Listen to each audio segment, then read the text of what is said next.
So we've got the new Xperia Z5 from Sony. It's another flagship phone from the brand, but it's come with a few big changes. This is a brand that really needs a big win, so what it's done is it's gone back, changed the design, made it a little bit cleverer, and added some significant improvements to make it definitely worth taking a look at. The biggest departure from the Xperia Z5 from the recent devices is dropped the glossy back that got really fingerprinty and really smudgy, and it's made it all frosted. It's much easier to hold, it feels a lot more premium. Coupled with that, we've got the Xperia logo at the bottom, it's imprinted, and it's hard to explain why, but it just looks that much more, worth the money. You feel like this is a phone that's really well crafted rather than just another Xperia Z in the line. The buttons have moved around a little bit too, but that won't really matter too much. It's just to allow for the fingerprint sensor on the power button, so everything's usually where we'd expect it to be. Colour-wise, we've got white, gold, green and black.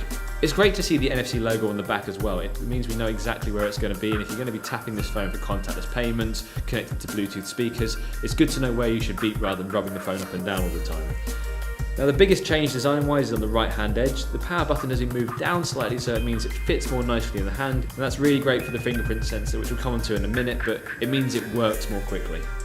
And the great thing too, we've got the camera button still there, which is something most smartphones don't have nowadays, and I think a dedicated camera button is a really good thing to have. You haven't got to wobble the phone with the on-screen display, you haven't got to use the volume down button, it seems like the right place to have it, and it really works well when you're trying to take a good picture.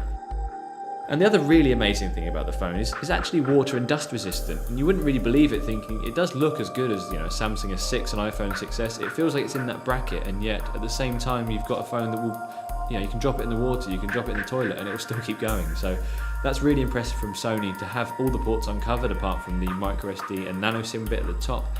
And it really makes sense. This is a really well designed phone, and it's exactly what you expect when you're spending this much money.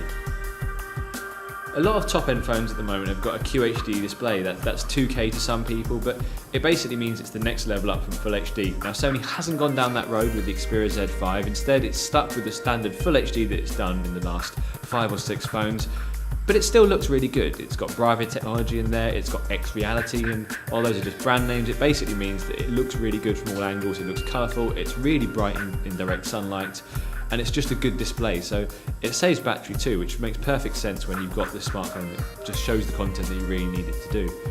It's also smudge resistant as well, so like the back, it's got an oleophobic coating, which basically means if you're using it and smudging it and touching it all day long, you're not going to get loads of smears when you try and show it to friends later on. Now onto the camera, and this is Sony's big marketing push for the Xperia Z5. It says it's got the world's best smartphone camera. Now, does that hold up? It has got a 23 megapixel sensor, but do we need that? Now the key thing here is how quickly this phone can focus. You can whirl the phone around, spin it around your head, and it will still take a really quick, clear picture. That's because it's got a 0.03 second autofocus. It's kind of almost black magic. I couldn't believe how quickly you could take a photo and it'll still be really sharp and in focus. You can dupe it if you really try hard, but if you've got shaky hands, this is going to eliminate that completely. So in terms of the pictures we get, they look really great. They're technically brilliant. The detail is there, the colour's there, but still kind of prefer what we get from the Samsung Galaxy S6. They look a little bit brighter, a little bit sharper.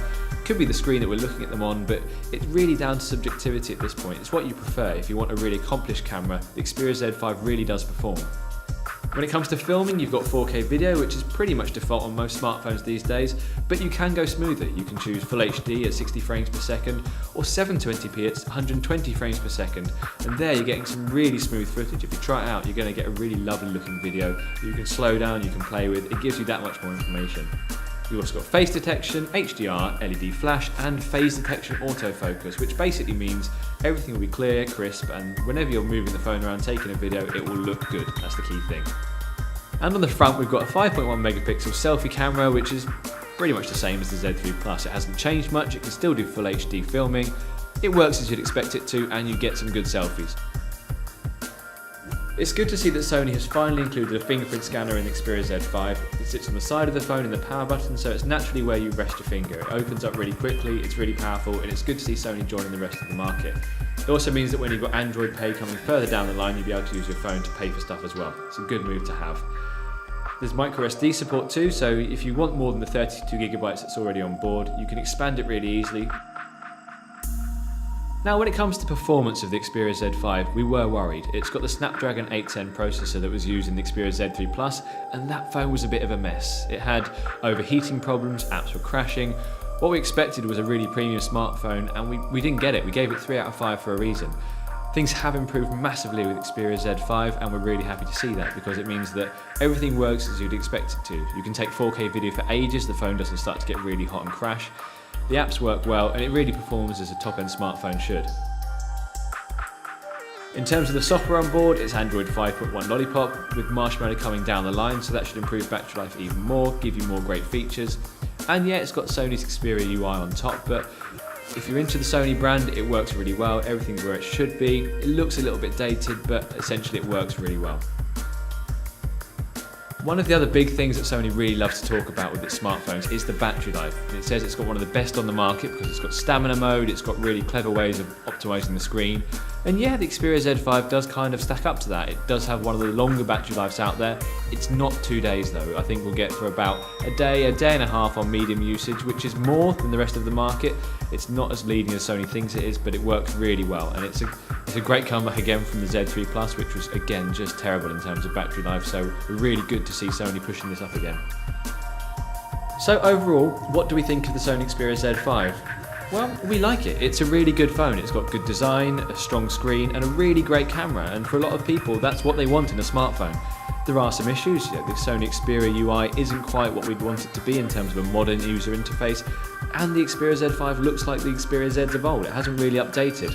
But if you're someone that's into Sony phones, or you just want one that really works, we think you'll really enjoy this. You'll think this is a phone that's got a lot of great features at an affordable price, and it just works.